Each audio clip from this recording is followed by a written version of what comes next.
Saya bicara tentang small nakoda itu your heart. Dan things around your heart, hal-hal yang seputar berada di hatimu. Segala sesuatu bentuk ibadahmu. Yang kami otak-atik bukan yang 300.000 di hidupmu. Itu akan kelar sendiri nanti. Yang kami otak-atik itu yang 30.000 di dalam jiwamu. Saya ngerti kok, Tuhan kalau saya sendiri saya tahu panggilan saya. Aku panggil kamu untuk menjadi gembala hati. Udah. Kamu gak usah jadi make up artisnya mereka. Kamu gak usah jadi tutornya mereka, guru lesnya mereka ini itu. Mereka sudah punya sendiri. Kamu tugasnya cuma satu. Kalau saya diberitahu sama Yesus seperti itu, gembala agung saya, gembala agung kita. Cuma satu tugasmu. Gembalakan hati mereka. Dan saya tahu saya tidak bisa sendirian, saya hanya berdoa Tuhan. Kasih aku hikmat kalau saya berkhotbah, kalau saya ketemu one on one, kalau saya lagi papasan, kalau saya pokoknya anything, semua segala sesuatu yang kami lakukan sebagai gereja adalah menggembalakan hati umat. Yang kami urusi, the 30,000 in your soul. Bukan yang 300,000. Kalau 30,000 itu kelar, 30.000 itu, kau sendiri akan menang perang nanti, tanpa bantuan kami. Amin Bapak Ibu. Tangkap ini dulu ya visinya, nanti saya tunjukkan jebakannya ada di mana. Jebakan dalam kemenangan. Oke, kita lihat ayat 9, kepada para utusan yang datang itu dikatakan, beginilah kamu katakan pada orang-orang Yabes Gilead, besok pada waktu panas teriknya matahari akan datang bagimu penyelamatan. Ini kata-kata Saul ya, Raja Saul berkata, sampaikan salam, sampaikan pesan saya. Sama bangsa Yabes Gilead, suku bangsa Yabes Gilead yang ketakutan saat ini. Ketika para utusan kembali dan memberitahukan hal itu kepada orang-orang Yabes, bersukacitalah mereka. Saul sebagai seorang raja yang diurapi, dia sampaikan pesan, kata-katanya berbobot. Jangan lihat Saul yang jatuh kemudian hari. Dia adalah Saul yang waktu itu masih di awal-awal karirnya masih benar sama Tuhan. Dan dia diberitahukan, tolong sampaikan kepada mereka, akan ada datang pertolongan. Lalu orang-orang Yabes itu berkata kepada Nahas. Nahas ini siapa? Nahas ini rajanya bangsa Amon. Ya, ini raja yang kesetanan mau habisi Yabes Gilead. Lalu orang-orang Yabes itu berkata kepada Nahas, besok kami akan keluar menyerahkan diri kepadamu. Maka bolehlah kamu lakukan terhadap kami apapun yang kamu pandang baik. Ini bukan dusta. Karena memang betul besok mereka akan keluar. Tapi karena Nahas sudah terlalu pede atau percaya diri, dia kira mereka akan keluar menyerah. Karena Nahas sudah memberi tuntutan. Aku akan membiarkanmu hidup kalau kami, bangsa Amon, bisa mencungkil mata kananmu. Hai Bani Yabes Gilead. Dia sudah percaya diri. Dia berhak sih percaya diri karena memang dia pemenang. Dia pasti menang lah, sudah enggak. Israel bukan tandingan, tapi dia belum memperhitungkan satu hal. Urapan Tuhan pada umatnya membuat pertarungan ini jadi enggak fair. Paham ya? Nahas pasti menang. Wong Amon berkuasa, Israel tuh lemah, enggak ada militer. Dipimpin oleh Nabi, kok Nabi Samuel belum ada raja, ini raja pertama. Belum terbukti lagi perangnya. Pas lagi-lagi ada deru perang itu, si Saul itu enggak lagi ada di office, enggak ada di barak tentara, belum ada tentara. Saul ada di mana tahu enggak? Dia lagi bajak sawah berjalan di belakang lembunya. Dia belum ngerti job deskripsinya jadi raja itu harus gimana secara militeri. Jadi Nahas sebenarnya percaya dirinya dia juga enggak muluk-muluk, masuk akal. Dia tahu bahwa Israel bukan tandingan. Hei Nahas, kau akan naas. Karena kau belum memperhitungkan satu hal, urapan. Urapan akan membuat pertarungan itu tidak fair. Sorry to say, musuhmu tidak akan bisa mengalahkanmu kalau kau diurapi. I'm not even sorry to say that. Nggak fair. Urapan itu membuat tidak fair. Nggak fair. Karena itu si siapa namanya Nahas percaya diri nanti dia akhirnya kalah dengan cara memalukan. Dan orang-orang Yabes Gilead dapat hikmat berkata besok ya kami akan keluar. Memang jatuh tempo, mereka minta 7 hari. Jatuh tempo itu mereka akan akhirnya harus keluar. Antara mereka itu surrender, berserah pada mereka atau mereka dibunuh. Antara mereka dicungkil mata atau sama sekali cabut nyawa. Jadi Yabes Gilead ngomong besok kami akan keluar menyerahkan diri kepadamu. Jadi orang-orangnya Nahas dan Amon berkata, haha mereka sudah di tangan kita. Please tell your problem ya. Mereka belum ketemu urapan Tuhan di hidupmu ya. Jadi beritahu sama musuh-musuhmu, musuh di sini bukan orang ya. Jangan telepon siapa, Pastor Philip bilang ya, kamu habis ini siap-siap ya, kena urapanku, jangan gitu ya. Karena peperangan kita bukan melawan darah dan daging ya. Saya ngomong ini secara kiasan ya. Tolong beritahu sama masalah yang menekanmu itu, tolong beritahu sampai di depan mukanya. Andai kata musuhmu itu orang, tuding ke wajahnya, tapi kan bukan. Karena musuh Anda itu tekanan. Tekanan itu. Beritahu ya. Skornya belum kalah ya. Karena urapan Tuhan belum beraksi ya di hidupmu ya. Sekali urapan Tuhan berlaku, mereka akan tahu bahwa mereka bukan tandinganmu. Saya minta Anda untuk percaya bahwa ada urapan Allah. The anointing is real. You know it is so real. Hanya karena Anda mungkin kita belum pernah mengalaminya sesuatu yang supernatural apa. Just percayalah bahwa urapan Tuhan itu ada. Dan dia itu nyata. Dan sekali dia ditunjukkan pada waktunya. Anda akan tahu bahwa semua musuhmu bukan tandinganmu. Urapan itu membuat peperangan itu jomplang. Dan Anda di pihak pemenang. Tapi tidak berhenti di sini, saya tunjukkan bahwa menang pun ada jebakan. Karena peperanganmu itu di dalam. Gak ada orang Kristen yang berkata, aku menang selama-lamanya, kecuali dia mati sudah dapat pahala. Kita harus tetap waspada. Keesokan harinya, kita lihat, Saul membagi rakyat itu menjadi 3 pasukan. Mereka itu masuk ke tengah-tengah perkemahan musuh pada waktu kawal pagi. Dan memukul kalah orang-orang Amon sebelum hari panas. Jadi sebelum jam 12 atau sebelum jam 11 mungkin. Dari pagi-pagi waktu mulai subuh-subuh dia mulai perang dan terserak-seraklah orang-orang yang lolos itu sehingga di antara mereka tidak ada tinggal 2 orang bersama-sama. Kalahnya itu memalukan. 2 orang tidak ada satupun yang bersama-sama. Jadi berarti musuh tercerai-berai semuanya. Padahal tadi mereka yang dapat di upper hand bahasa Inggrisnya, mereka yang dapat advantage. Itu seperti orang kalau sudah main basket ketinggalan 30 poin itu tiba-tiba itu bisa disalip, dibalap gitu. Itu seperti orang main pingpong. Dia sudah kalah berapa set, dibalap, lawannya dikasih 0. Jangan kira kalau hari ini Tuhan seolah datang terlambat, berarti kau sudah telat. Urapan Tuhan masih menunggumu untuk bekerja sama denganmu. Serahkan hatimu. So, urapan Tuhan nanti kalau tiba, telat pun tidak terlambat. Anda sudah tinggal set terakhir, sudah tinggal dengan serve terakhir, dari situ dibalap. Orang-orang Amon itu sudah sama-sama siapkan pesta sebelum perang. Karena mereka kira Yabes Gilead akan begitu aja nyerah, cungkilah mata kami, mata kanan kami. Tidak akan memberikan perlawanan. Kaget mereka. Tahu nggak skor akhirnya apa? Tidak ada 2 orang Amon bisa bersama. Semua tercerai-berai, mati semua. Kalau Tuhan di pihakmu, jangan kau katakan terlambat. Skormu sekarang buruk. Kan belum skor akhir. Kalau nggak percaya belum skor terakhir, pergilah ke kaca, ke cermin. Hembuskan nafasmu, di situ ada embun. Kalau Anda masih hidup, belum berakhir. Coba Anda cek orang sebelahnya bernafas atau enggak. Kalau gitu beritahu sama orang itu, belum game over, katakan seperti itu. Bunuh diri tidak diperbolehkan. Kenapa kau akhiri apa yang Tuhan apa yang Tuhan katakan, mungkin baru mulai.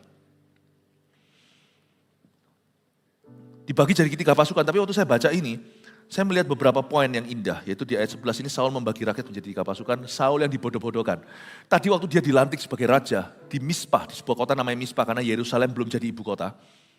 Yerusalem nanti jadi ibu kota di zamannya Daud, direbut oleh Daud dari tangan orang Kanaan, Yebusite namanya, orang Yebus. Mereka masih di Mispa. Di Mispa itu tidak semua orang masih sudah sehati, tidak semua orang itu bulat hati mengikuti Saul. Tidak semua. Ada juga yang merasa Saul ini tahu apa, orang gak pernah perang segalanya. Orang kayak dia masa bisa. Orang-orang yang skeptis yang meragukan dia. Hari itu harus menelan ludah mereka sendiri. Karena Saul ketika diurapi, dia tiba-tiba menjadi seorang strategis. Dia membagi rakyat jadi 3 pasukan. Intinya singkat cerita, meskipun itu semua Tuhan melibatkan Saul untuk turut berencana.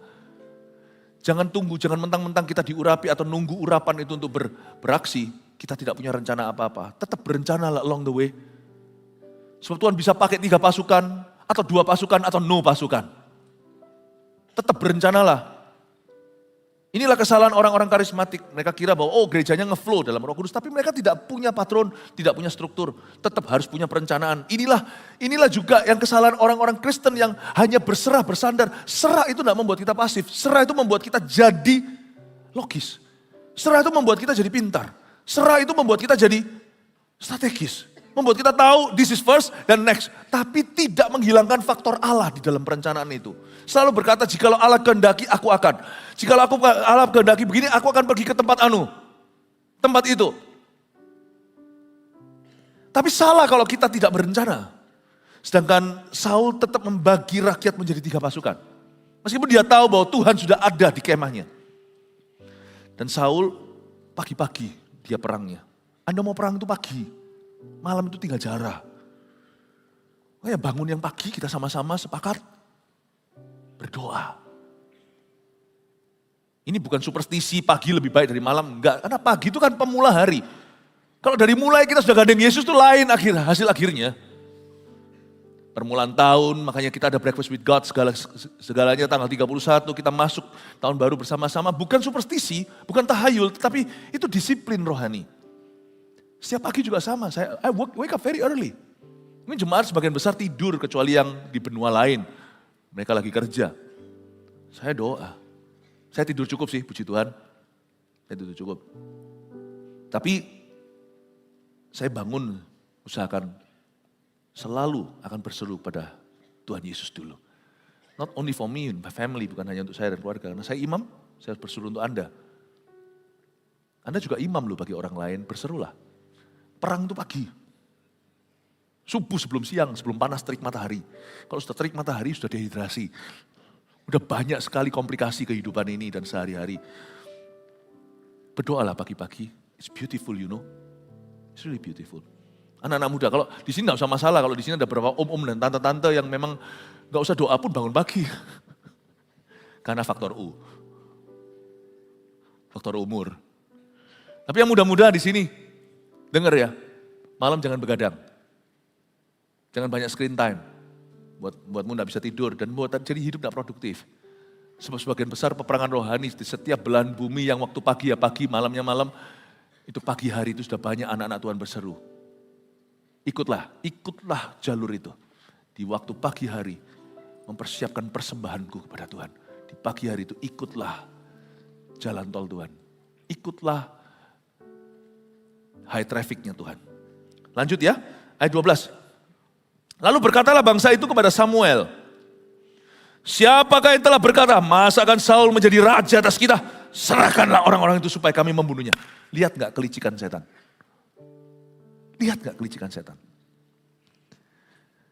Setan menghasut sebagian orang-orang yang lemah iman, yang gak kuat imannya, yang masih kedagingan, yang masih punya sifat-sifat lama, dan yang masih gampang dipengaruhi. Tadinya setan itu mau pakai Nahas, Raja Amon untuk habisi Israel alias bunuh. Nggak bisa kan? Karena waktu setan masuk lewat pintu depan dihadang sama Saul dan urapan. Ceder, gagal, bukannya bangsa Israel yang punah, mereka tidak satu pun soldier atau tentaranya bisa berdua. Semua tercecer dan semua mati dalam peperangan itu.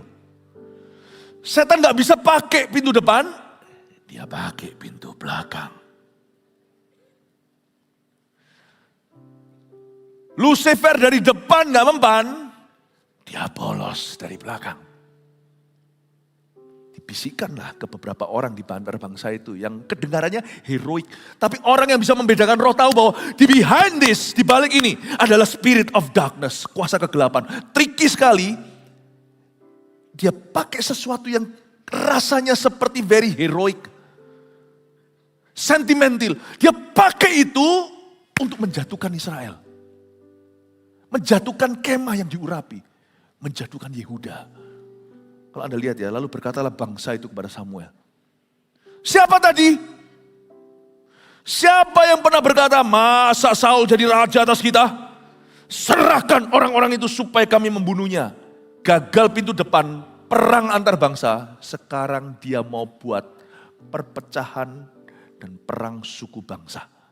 alias civil war. Itu kalau sebuah bangsa misalnya Indonesia gitu. Misalnya kalau lagi zaman dunia perang gitu ya, misalnya misalnya perang, misalnya kalau Indonesia perangi dari luar gitu, nggak bisa menang nih. Ya, tentara di luar nggak bisa menang. Bambu runcing kita kuat, misalnya. Nggak bisa dari luar, dari dalam. Tusuk-tusukan. Dia mau pakai civil war atau perang saudara. Ini luar biasa. Tapi untung Saul itu masih genah. Di awal karirnya, dia itu penuh roh Tuhan. Nanti lain waktu kita bahas kenapa dia jatuh. Karena kita pun tidak kebal. Licik-liciknya setan, kalau saya baca di ayat-ayat ini, kita bisa menemukan ada jebakan bahkan dalam kemenangan. Karena bangsa Israel udah menang. Coba bayangkan, tadinya mereka mau mati, gak jadi. Bahkan sekarang musuhnya punah. Bahkan gak ada satupun tentara bisa berdua-berdua. Coba bayangkan ya, mereka menang harusnya sudah tepik sorak kan. Haleluya! Di tengah haleluya, tiba-tiba ada hasutan setan. Lewat, seperti ada angin. Tapi bukan Tuhan. Siapa tadi yang bilang Saul gak bisa? Tiba-tiba, ya siapa tadi yang bilang Saul gak bisa? Ayo keluarkan orang-orang itu dari setiap suku-suku kita. Kita bunuh mereka. Kita eksekusi, kita hukum. Di tengah-tengah kemenangan mereka, setan masih bisa menjebak. Setan bisa pakai loh kebangunan rohani. Di tengah-tengah itu ada Ananias Safira yang jatuh. Setan bisa pakai loh yang namanya kemenangan Anda di tengah-tengah buah-buah pelayanan. Tiba-tiba dihasutkan, selipkan sesuatu yang akan mengkamirkan segala-segalanya, segala sesuatu. Saya tulis dalam Alkitab saya, ini adalah Alkitab di mana saya banyak bersaat teduh. Satan uses times of victory to attack God's people again. Setan tidak bisa pakai perang terbuka, dia akan bergerilya. Dia akan pakai bahkan musim kemenanganmu, musim kejayaanmu, musim berkatmu untuk menyerangmu. Berkat pun dia ingin kalau bisa dijadikan kutuk. Padahal harusnya umat Israel di detik ini sudah diberkati. Mereka menang perang, mereka dapat jarahan. Tiba-tiba mereka kaya raya. Tiba-tiba seperti jawaban doa. Doaku dijawab dengan cara yang ajaib. Mereka lagi senang, semua orang lagi happy. Semua orang lagi lega, nafas panjang. Lepas nafas. Akhirnya, bukan hanya kami tidak binasa. Kami sekarang kuasai musuh. Hidup raja, hidup raja, hidup raja. Long live the king, long live the king. Di tengah-tengah sorak-sorai. Di tengah-tengah setengah hiruk pikuknya semua orang berseru. Hosana, haleluya. Dia polos lewat. Tadi bukannya ada yang ngomong ya. Saul gak bisa ya. Oh iya ya, tiba-tiba ingat. Dia kira dia hanya ingat. Dia kira itu pikirannya. No, itu dihasut. Hampir terjadi civil war. Perang saudara. Kita lihat ayat berikutnya, ayat 13. Tetapi kata Saul, untung Saul begini. Pada hari ini, seorang pun tidak boleh dibunuh. Sebab pada hari ini, Tuhan telah mewujudkan keselamatan pada Israel. Buyar tuh setan. Karena peperangan kita itu inward di dalam. Ketika Saul menyebut nama Tuhan, bubar. Semua dia polos itu. Tuhan yang memberi kita kemenangan. Tuhan telah mewujudkan keselamatan kepada Israel. Dia tidak mencuri kemuliaan. Kalau dia sirami dengan daging, langsung kejadian dosa. Tapi Saul waktu itu taat pada Tuhan. Dia berkata, no, this is God. Ini Tuhan. Dia bisa tengking setan dalam nama Yesus. Ini ide buruk. Aku tidak terima, padahal seharusnya dia tersanjung dong. Kan harusnya kalau dia minta validasi, ini kesempatan emas baby. Dia akan tunjukkan dan akan membuat semua orang di kerajaannya takut. Ini kesempatan jadi diktator, menjadi pemimpin satu-satunya, pemimpin seumur hidup tak tergoyahkan. Wah, kalau Saul ngikuti kedagingannya, tangkep basah-basah semuanya. Dan akhirnya dia tidak akan punya oposisi dalam kerajaannya. Tangkep satu-satu, ketahuan semua, kelihatan semuanya. Untung kan justru di masa-masa ketika dia masih diragukan itu masa-masa untuk melihat mana teman, mana lawan. Sekarang setelah dia menang di atas awan, dia sudah ada di atas awan-awan, di atas angin nih ceritanya. Lalu tiba-tiba ada ide bagus dari beberapa orang yang kelihatannya berbuat baik. Siapa tadi yang bilang Saul gak bisa? Kasih ke kami sini. Raja Saul, kita eksekusi. Harusnya Saul berkata, oh iya ya, aji mumpung ini dia. Mendingan sekarang lah. Saya habisi orang-orang ini daripada nanti saya harus deal dengan mereka nanti. Daripada saya harus deal dengan mereka nanti. Daripada saya harus hadapi mereka kemudian hari. Sekarang waktunya. Tapi Saul berkata, kalau yang begini aku izinkan hasutan ini pecah ini, hancur segala sesuatu. Di hari kemenangan bisa menjadi hari kemalangan. Dia berkata, Tuhan telah, waktu dia angkat nama Tuhan, buyar itu semuanya. Bubar semua. Tuhan yang telah mewujudkan keselamatan pada Israel. I will not allow you to do this, aku tidak akan izinkan kamu lakukan ini. Tuhan, ketika dia sebut nama Tuhan, larilah roh-roh yang tidak kelihatan itu. Anda kira kemenangan Israel sudah terjadi waktu mereka sudah cekik Amon. Amos itu nabi, jangan dicekik ya. Waktu dia cekik Amon itu, Anda kira sudah menang? Tidak ada kemenangan kekal, berjaga-jagalah. Just because Anda diberkati hari ini atau dipakai Tuhan, just because apa yang Anda kerjakan berbuah-buah, be very careful. Mata setan akan terus tertuju kepadamu untuk melawanmu sampai kau mati. Gak usah kita ketakutan juga, gak usah paranoid, di mana-mana jalan takut-takutan, gak usah. Nanti jalannya gini, jalan lama-lama jadi Spider-Man. Gak usah takut. Tapi juga janganlah kita itu lengah. Sebab peperangan kita itu di dalam, kemenangan kita di dalam. Apapun di luar itu hanya bonus. The real war is inside. Anda bisa lihat gak kelicikan setan? Jebakan-jebakan yang dia taruh pada hari kemenangan. Dan Saul berkata, no, it was the Lord, Tuhanlah who did this. Dia tidak mencuri kemuliaan. Dan dia kembalikan semua ke Tuhan. Dan hari detik itu, di ayat tersebut barulah saya bisa berkata, Saul dan kawan-kawan DKK sungguh-sungguh menang. Pada waktu mereka mencekik Amon, tangkap nahas. Dan buat nahas itu jadi naas hari itu. Atau buat dia jadi nanas. Detik dia tangkap itu basa-basa, saya belum bisa sebut itu menang. Tapi waktu di tengah-tengah kemenangan itu ada temptation, ada pencobaan ada pencobaan namanya pride atau kesombongan, ada pencobaan namanya revenge bahasa Inggrisnya atau balas dendam, ada pencobaan namanya aji mumpung, ada pencobaan namanya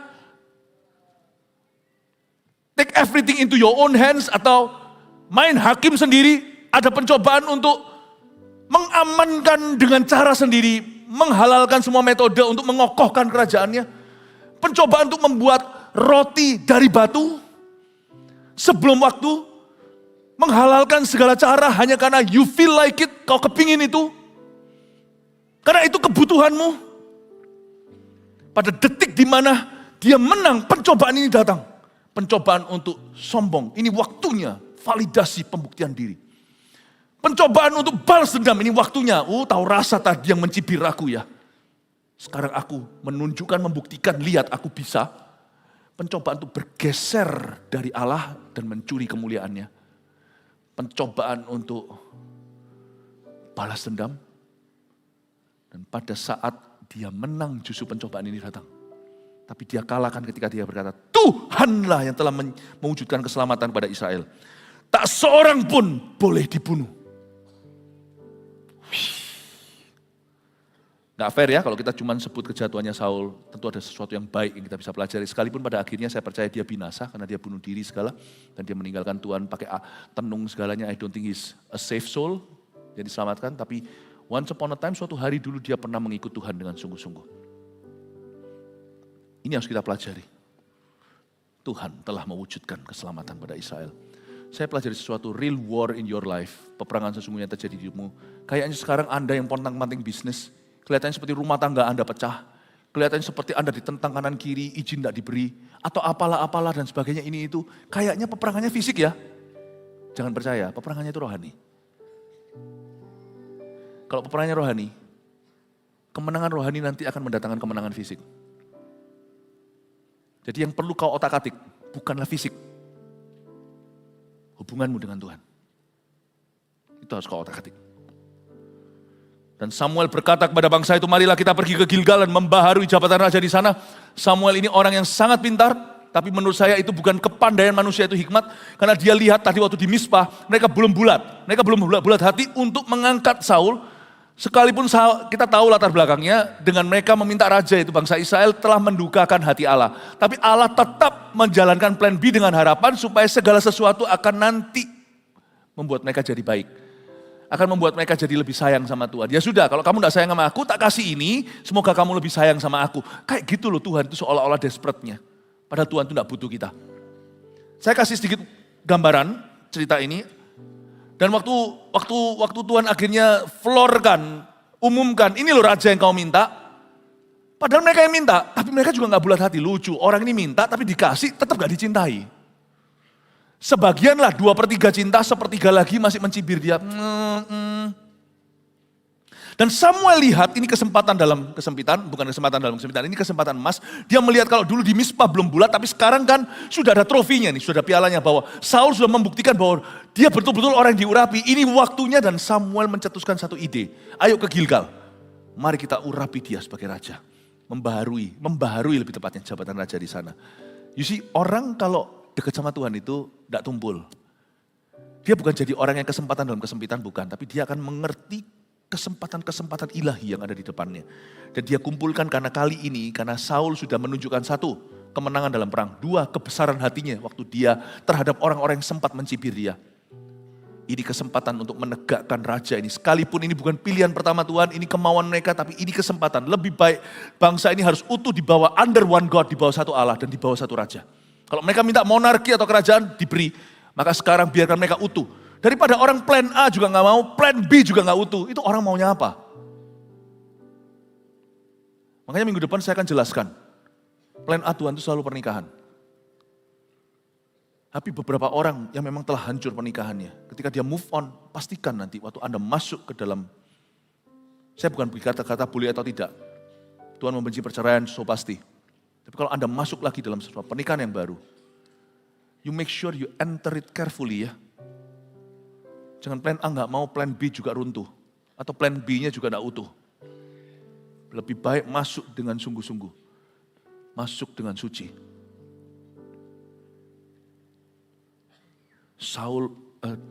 Samuel melihat itu, lalu ngangkat membaharui jabatan raja di sana. Dia tahu kesempatan ilahi. Dia angkat Saul menjadi jabat supaya dicintai sama semua bangsa. Toh nanti kalau Saul nggak jadi raja yang baik, Tuhan juga kehilangan umatnya. Mendingan jauh tapi jangan hilang. Maka Tuhan nanti bisa jemput kemudian hari, Tuhan kasih seorang raja. Samuel itu kok bisa pinter sekali ya. Tuhan tidak berkata loh, tapi dia punya rencana. Mari kita ke Gilgal, kita baharui jabatan raja di sana. Tuhan itu tidak akan memperbarui bolak-balik.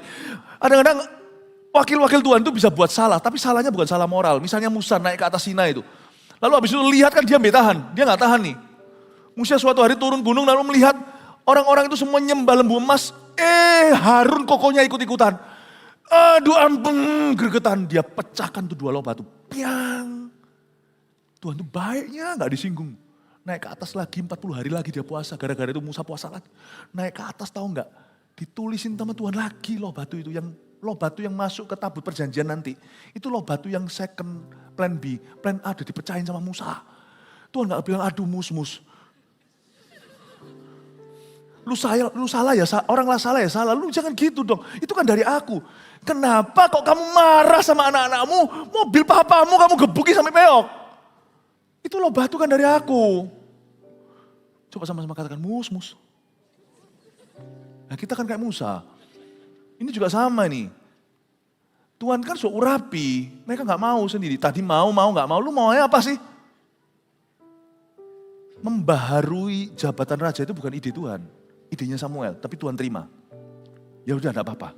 Yang pertama mereka pecahkan kan. Sudah dicibir sekali gak apa-apa. Aku kasih kesempatan dulu. God is so good. Tuhan itu selalu memberi kesempatan kedua. Tuhan kita itu bukan hanya kesempatan kedua. Kesempatan 3, kesempatan 4, kesempatan lagi. Jangan kau sia-siakan dia. Jangan kau anggap remeh kasih karunia-Nya. Paham ya ini ya? Saya gak akan kasih poin-poin, Anda harus tangkap sendiri rema-rema apa yang Anda dapatkan. Ayat 15 dengan ini saya selesai. Lalu pergilah seluruh bangsa itu ke Gilgal dan menjadikan Saul raja di sana di hadapan Tuhan di Gilgal. Dan mereka mempersembahkan di sana korban keselamatan di hadapan Tuhan. Dan bersukarialah di sana Saul dan semua orang Israel dengan sangat. Bersukarialah di sana Saul dan semua orang Israel dengan sangat. Jangan ingat Saul yang jatuh kemudian hari. Tapi hari itu bangsa Israel bersukaria di bawah seorang pemimpin yang benar, yang bijaksana, berhikmat, dan takut akan Allah. Tahukah Anda, berbahagialah keluarga yang ayahnya, papanya dulu, takut akan Tuhan dan bijaksana. Apalagi kalau papa mama, aduh, mama doang, kalau papanya belum aja sudah disebut bahagia itu anak-anaknya. Anak-anaknya dikuduskan oleh iman maminya. Berbahagialah Anda kalau Anda bekerja sama anak-anak Tuhan. Meskipun mereka tidak sempurna. Kalau kepada bos yang bengis saja Anda harus hati-hati. Apalagi pada anak Tuhan yang bermurah hati, jangan kau sia-siakan, jangan kau anggap remeh. Kasih mereka. Bolos tidak apa-apa. Bolos untuk apa lagi? Untuk gereja. Lama-lama bosnya juga meskipun cinta Tuhan, cinta rumah Tuhan, lama-lama, lu ini gimana sih? Aku ini sedang hire staff atau hire pendeta? Salah tempat kali kerjanya. Kita pendeta di sini aja gak bolos-bolos. Kita kerja gak kalah keras sama Anda yang di sekuler. Bisa lebih keras karena kami kerja untuk pekerjaan kami dan kami mengerjakan pekerjaanmu. Anda kan gak mengerjakan pekerjaan kami ya. Kita yang mengerjakan pekerjaan Anda. Kecuali yang volunteer semuanya melayani ya kita saling bekerja sama. Cuman kita mengerjakan pekerjaan karena problema umat adalah problema imamat. Jangan karena bos Anda itu orang Kristen jadi Anda gampangkan. Nah boleh. Berbahagialah kalau orang itu bekerja di bawah bos yang takut akan Tuhan. Bukan hanya labelnya Kristen tapi sungguhan. Berbahagialah Anda kalau Anda berada di bawah kepemimpinan rohani seorang yang takut akan Tuhan dan brilian. Mungkin coach Anda, CGL Anda dan sebagainya. Jangan drama, tadi ibadah sebelumnya saya jelaskan, mau belah kok drama. Pembelahan aja loh mau drama. Saya tadi ngomong sesuatu, ini mungkin perlu saya repeat. Orang yang pembelahan CG itu mau drama. Namanya keluarga alami aja, natural family aja pasti ada pembelahan. Kalau Anda satu keluarga bertiga, berempat, anak satu, anak dua, anak tiga, atau anak lebih, anak empat, berenam lah taruhlah. Bayangin kalau anak Anda sama Anda 5 terus gak pernah belah. Anda gak pernah mantu, gak pernah besanan. Sama-sama terus together forever.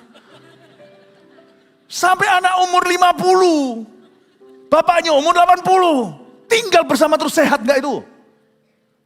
Jadi kalau satu CG selalu drama, kalau mau pembelahan, saya doakan semua orang-orang di bawahnya itu juga tidak akan pernah mantu dan tidak pernah besan.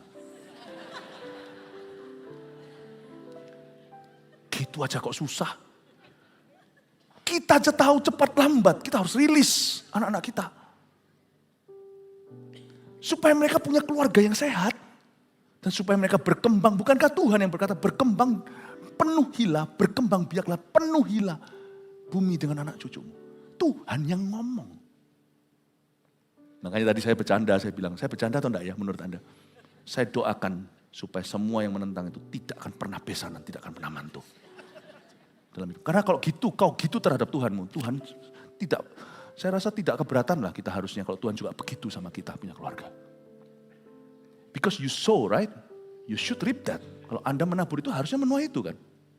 Makanya saya paling tidak mau anti dengan itu. Karena saya mau punya mantu dan saya punya satu. Saya mau besanan dengan benar. Cepat lambat hatimu harus besar. Ngomong sampai ke sini ya. Berbahagialah Anda kalau Anda berada di bawah kepemimpinan rohani yang takut akan Allah. Yang bijaksana. Berbahagialah Anda yang ikut agenda Allah. You are the happiest person. Hari itu bersukarialah Saul dan semua orang Israel yang di bawahnya. Tapi pada saat Saul berubah setia, berduka citalah seluruh Israel dan Israel kalah perang di mana-mana. Bapak Ibu Saudara, jebakan dalam kemenangan adalah ini. Bahwa peperangan rohani kita itu di dalam.